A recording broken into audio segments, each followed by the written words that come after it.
The Isle of Sheppey until July 2006 had never formally been connected to the mainland.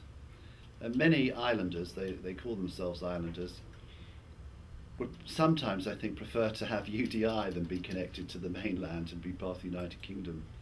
That's part of the amusement and fun of representing the Isle of Sheppey in Parliament. It's largely based on Sheerness, which was a huge naval port, one of Nelson's. In fact, Nelson's house is still there.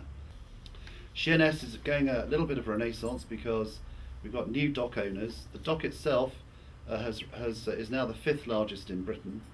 It does Cape apples and oranges and fruit from South Africa, so big refrigeration. It also imports thousands and thousands of cars a year. So when the cars come in, you could say that the second part of Sheerness is rather a large car park with its thousands of cars ready to be trailered off to the rest of Europe. Currently there are plans, just plans, but they're beginning to move forward for a new ferry service to go from Sheerness to Boulogne and then from Boulogne down to Spain and up to Norway. And this is very, very exciting, and if it comes in time, it will then link Sheerness into Stratford for the Olympics in 2012. So that's very encouraging, and the owners also want to put a marina in, which would be wonderful. I mean, that would just change Sheerness and the perspective of Sheerness.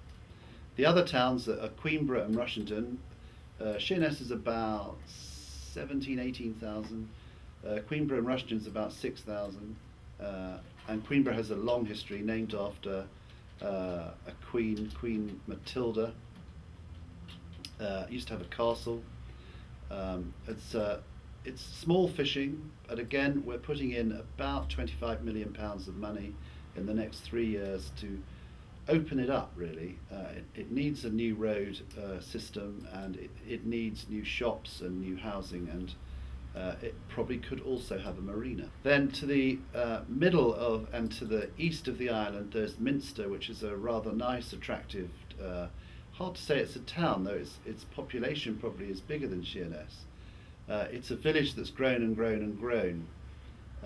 It's higher than all the other towns and villages because much of Sheppey is below sea level. There are 3 further villages. There's Eastchurch, there's Warden Bay, which sadly is beginning to slip into the sea, and Laysdown. And it's at Warden Bay and Laysdown where you'll find the major caravan sites. The east of the island is very different in feel to the middle and the west of the island, partly because there's no trains or very, very few buses connect. And there used to be a small train from Sheerness to Minster, but that went in the beaching cuts in '63.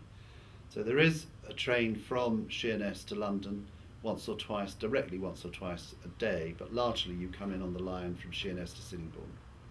The island's going through really radical change, and if we can persuade them to change their education system, I think for the first time that the whole quality of life for everybody on the island will improve absolutely dramatically. So not only a new bridge, which cost £100 million, but new secondary schools and primary schools, which the government is prepared to put 48 million in. So there's much to look forward to if you're an islander.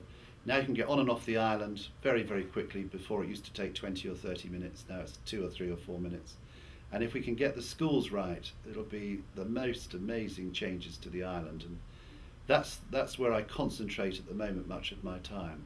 So you can see, very, very different than Sittingbourne. A whole, almost sort of, well, it is 2 halves of the constituency, and you've got to treat them very differently.